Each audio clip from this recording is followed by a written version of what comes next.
go up on stage and tell a joke. If you bomb, try it again. Just translate that to life. If you bomb in life, try it again. Tomorrow is never guaranteed. So why not just go out there and do what you want to do?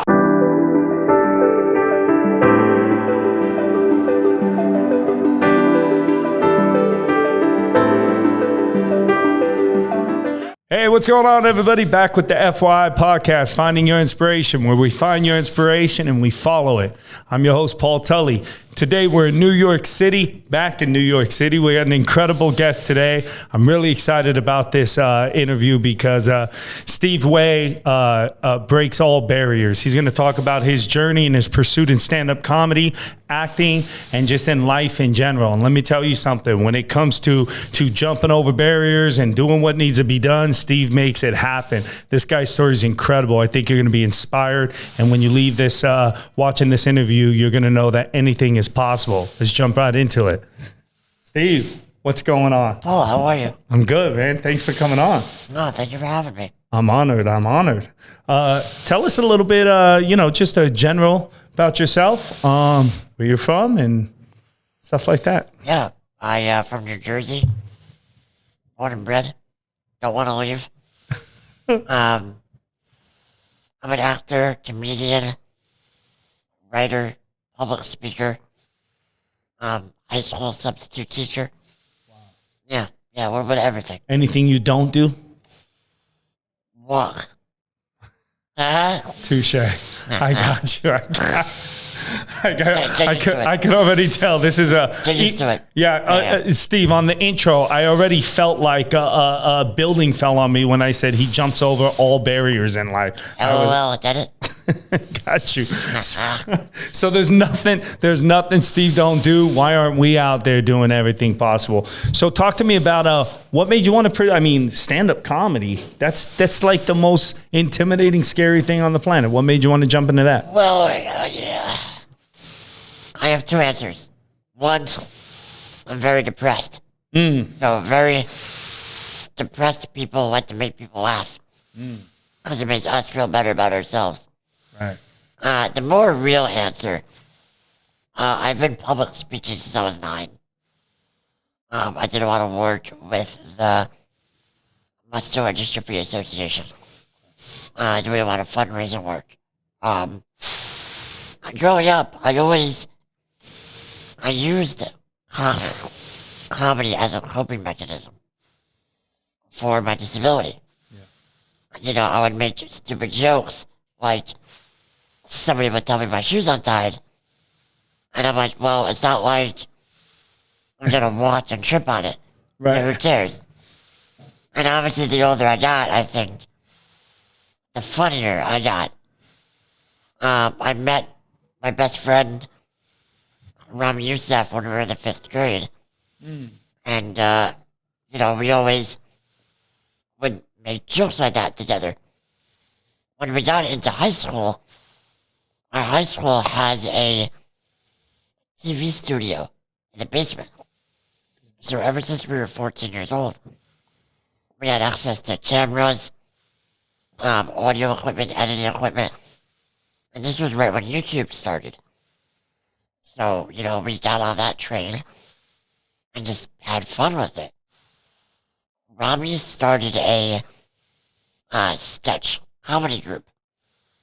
And then eventually got into stand-up.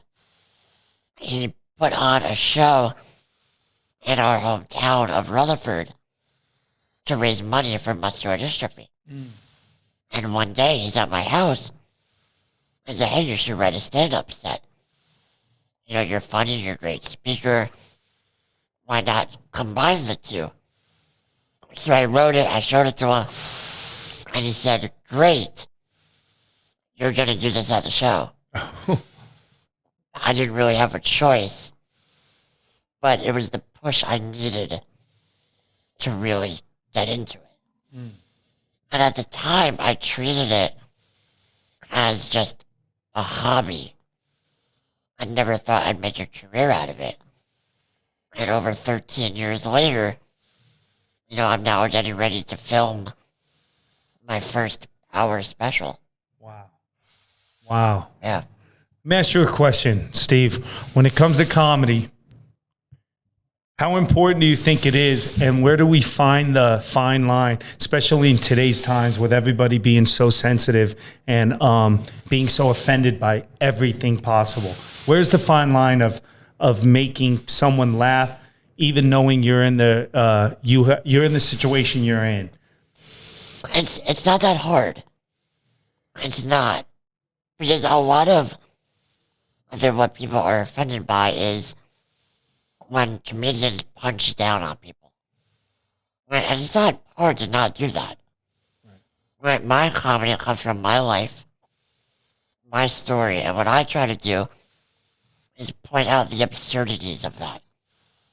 Right? So I tell a joke about how I was not eligible for more at-home care through my health insurance because they said I'm not disabled enough. Yes, that actually happened, but it's also so absurd Right. that you possibly can't write that on its own. Right, so my comedy is one part making people laugh, but it's also educating people about my life, my struggles, what it's like being disabled in America.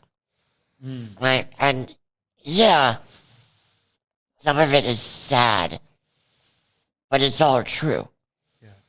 And I think comedy and what's funny is the truth. Yeah. I'm not punching down on people. Sometimes I'll punch down on myself, but I'm fair game. Right? I'm not going to make fun of other people. Yeah. Because there's no humor in that. Yeah. Right? That's not what I'm here. Right. What I'm here for. Right. I'm here to call out the injustices that I and other disabled people go through. I love that. I love there's no nobility in punching down on somebody. No, it's lazy. Yeah. Right. Right? If your whole set is just making fun of other marginalized people, it's not funny. Right. And you're not really working hard at what you do. Yeah, I like that. That makes sense. The creativity and the work ethic comes in being able to intelligently point out what's the flaw and the injustice in what's happening for this marginalized person. Yeah, that makes a lot of sense. Yeah. Let me ask you, I'm sure there's been plenty of them, and that's just me assuming, but we all have tough times in life. And what's tough for me or tough for the next person differs from everybody. Tell me about a situation where it was almost unbearable, and did you ever feel like giving up? I mean, that was the last 5 months. Yeah. I was on strike for 5 months. Right. I'm still on strike as an actor. Right. I was out of work. I turned right. I felt like I lost my outlet for self-expression. I had jobs lined up that were put on hold. That's not just income. That's just keeping busy. That's getting better at my craft. Wow. But on top of that, I lost my health insurance, and now I'm on the verge of losing my second health insurance.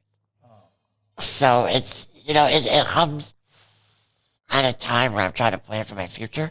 Right. Trying to move out, want to eventually start a family, have kids. You can't do that when you're not working for 5 months. And there's nothing you can do about it. Wow. We had to do it. We had to go on strike to make sure that the future of our industry was safe and not corrupted by greed and money. And we won. So in the end, it's worth it. Yeah. But that's 5 months of not working I'll never get back. Right. Wow, it's so powerful that you pointed out some things there.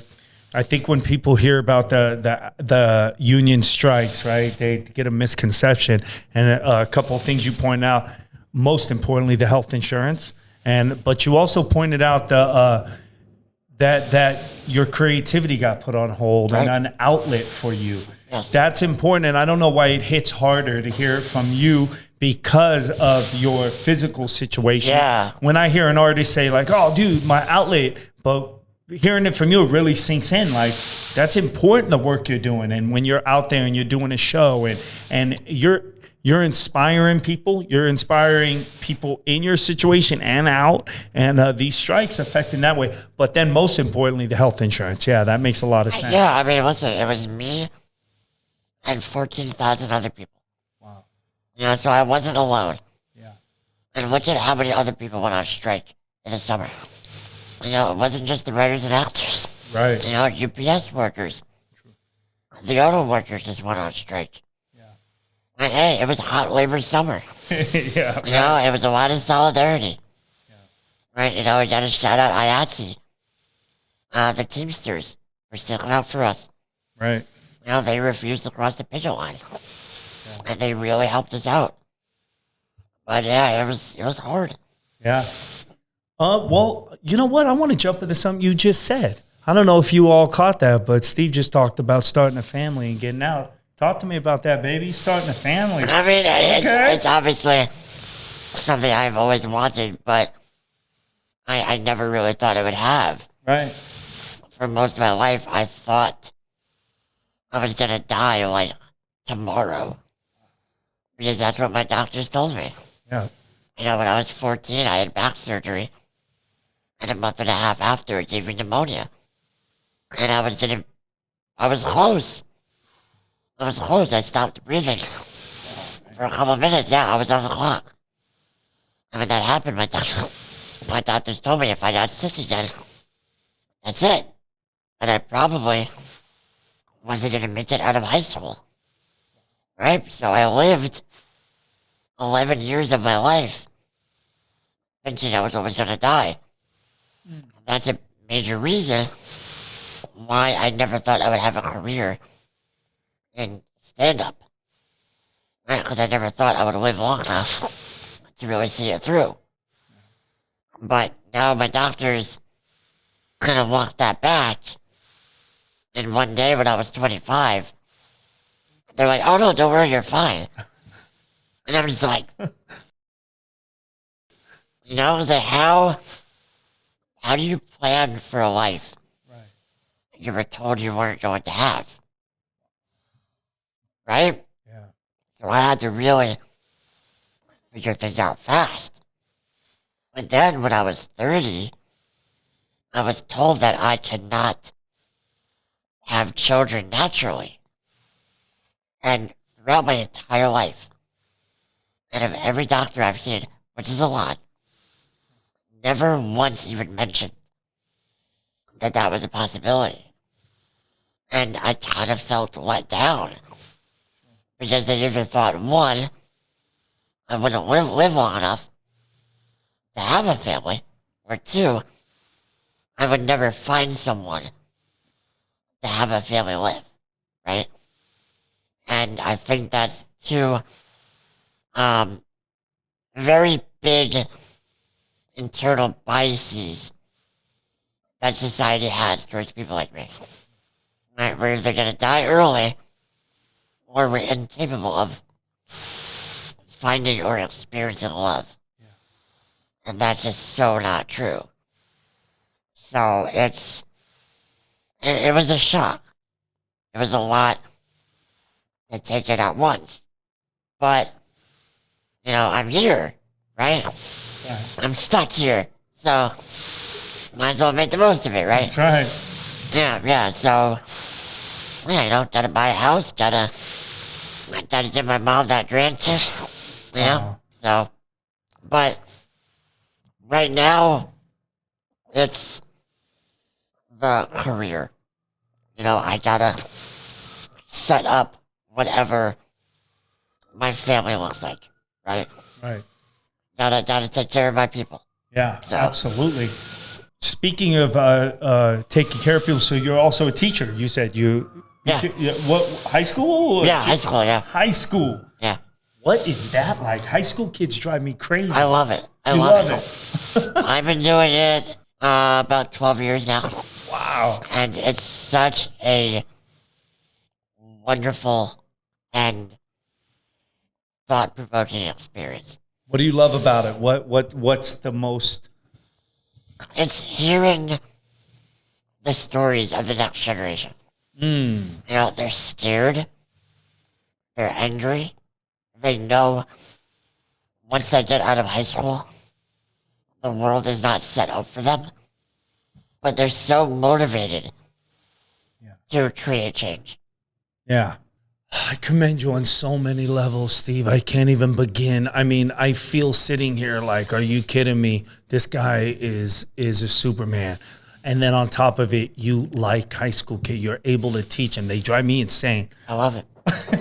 I have a son and I have niece and nephews. So I'm just kidding. I adore kids, but they drive me crazy.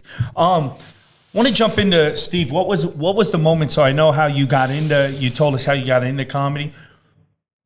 For the people out there watching, that whatever it is they're inspired to do, whether it's entertainment or anything, but they have those doubts and those fears like imposter syndrome, I'm not enough. Did you ever have imposter syndrome? Like, I can never be a famous actor and a comedian. And if you did, how did you tackle that? Well, the only reason why I thought that was, again, because I thought it was going to die. Right. I just never thought I would live long enough, you know, to actually do it. And then again, once I was told I was going to live, I was like, all right, I guess I should do something with my life. You know, I'm good at this. So, all right, why not? Let's just dive in. Wow. I have a great support system. I have a lot of friends that I grew up with in this industry who gave me so much unconditional support and guidance. And I think ultimately, trust and belief. Yeah. They saw my true potential. And they did everything they could to lift me up. I love that. And to get me to where I am today. And I'm so grateful and thankful for everyone in my life. Because I would not be where I am today without them. Absolutely. I mean, for everyone who has that voice in the back of their heads that says, don't do this. I know it's hard. I know it's easier said than done, but life is short. And we're all going to die at some point. So, can't live with regrets. You know, you got to do what makes you happy. At the end of the day, you are really the only person you can rely on. Right? And it's hard to find happiness. So it's up to us to create it. Yeah. Right? Life's too short to be miserable, to be unhappy. So if you fail, who cares? You know, then at least you can say, well, I tried. That's right. Right? And if something goes wrong, then that gives you the opportunity to do it differently the next time. Yeah. That's literally what stand-up is. Right? You go up on stage, you tell a joke. If you bomb, try it again. Right? Just translate that to life. If you bomb in life, try it again. Love that, man. You're so inspiring.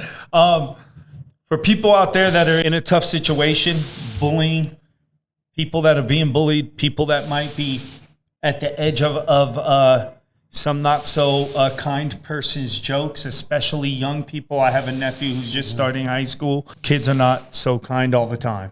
And I hear the stories, and it's a little upsetting. Kind of advice do you have for people that might be the butt end of some unkind person's jokes? It's probably the hardest thing to understand about life, that everyone goes through something. And some people take it out in other ways. And sometimes those ways are not the best ways. They can be really toxic. And it's hard to have empathy for people, especially when they're being unkind or unempathetic.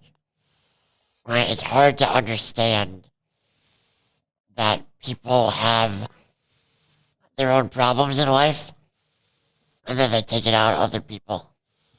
Right? They don't mean it. Right? No one is born evil. No one is born with hate in their hearts. Right? It's acquired, it's learned. And we don't know what other people go through if they don't tell us. Right? So it's hard to just take the brunt of other people's frustrations and tensions and say, they don't mean it. Right? I don't know what they're going through right now. You know, it's okay, I understand. It's hard to be that bigger person and to rise up above that hatred and say, you know, it's like they don't mean it. I'm not going to take it personally. If that's their outlet, they don't really know better, and that's not their fault. Never do you just look back and go, look where I'm at now, bullies. No, just, I mean, you know, we all have our own path in life, right?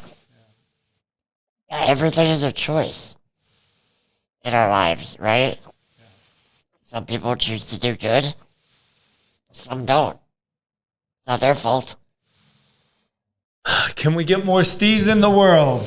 That's you're right, man. That's incredible that you had that outlook, and I know that's also why you're doing the incredible things you're doing. And it's great to know that you're out there with the youth and teaching and leading example. I truly mean that. Oh, thank you. That's incredible. Thank you. Before we close out, what would you say to the viewers out there? Hit them with some Steve Way inspiration. For the ones that are out, this is Finding Your Inspiration. So we really want to, get out to the people who are struggling to find what it is they want to do, or that think they know a path but are scared to just do it. Give them a closing bit of wisdom. Yeah, just have fun. Just have fun. Don't live with regrets. You know, I think I'm proud to say I have like one regret my entire life. You know, everything else I can say, it happened.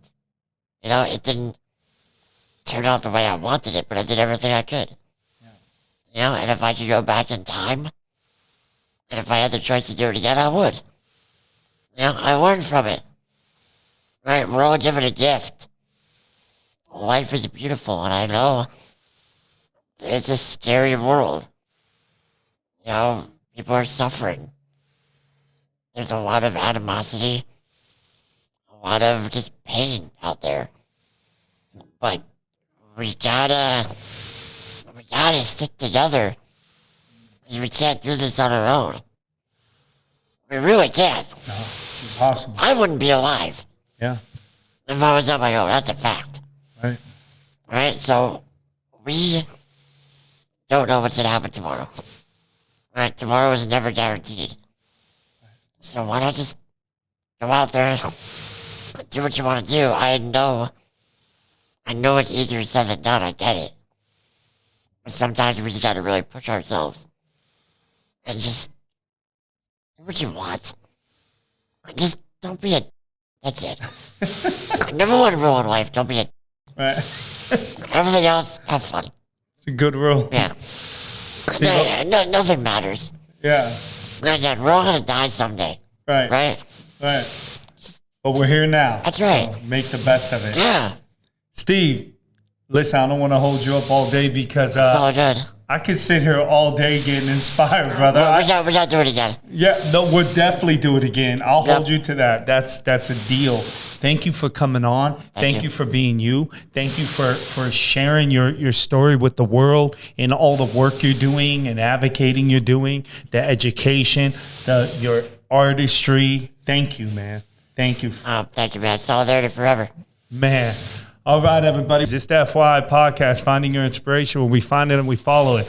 It's your host, Paul Tully. A little bit of what I took out today. I had no idea coming into this interview today. I never met Steve, how inspired I'd be. how emotional I'd get and how much I'd look at all the things that I take for granted in life. Let me tell you something. Sitting with Steve right now has definitely awakened something in me. Stay in the present. They say that all we have is today. Today's a gift. That's why we call it the present. Let's not worry about yesterday or tomorrow. Let's go out today, right now, as you're watching this. Pick up your phone, text your mother, text somebody you love. Just take advantage of what we have right now. That's all we have control of anyways. Steve has overcome so many barriers in life, so many amazing things he's done on his journey and continues to do. One of the things that hit me today was when Steve mentioned having a family. I could see it in his eyes. I could see the passion. I could see the love that he has for that. Some of the things other people take for granted, Steve does not. I learned that today, and I'm going to hold that in my heart. I'm definitely going to hold Steve to coming on another interview because this was incredible. I hope you enjoyed today's episode, and until next time, go find your inspiration. You should never stress about the problems you be facing. Everybody in the mud on the struggle trying to make it. Look into the mirror and you see the motivation. Then you step into the world and you find your inspiration. I'm finding inspiration, and once I get a hold of it, I'll never get complacent. Look into the mirror and you see the motivation. Then you step into the world and you find your inspiration.